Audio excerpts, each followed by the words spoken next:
மாற்றி 8 பரலாகவே நீ மாற்ற வேண்டும். சரிதான். 8 பரலையோனை மாற்றிக்கொண்டு நாகக்கண்ணி வயிற்றிலே நீ கொடுத்தேயானால் நாகக்கண்ணியோ ஆதிசக்தி அம்சத்திலே 8 குழந்தைகளை பெற்றெடுப்பார். 8 குழந்தைகளை பெற்றெடுப்பார். அங்கே அப்படியே நல்லதென்று ஆதிசக்தி பார்வதியா நல்ல பெருமையா நல்ல பெருமையா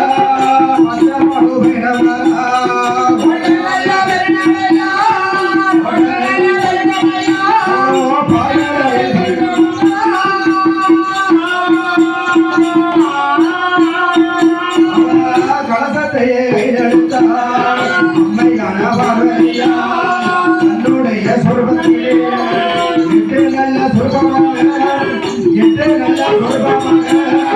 கலசத்திலே அடிபட்டார்.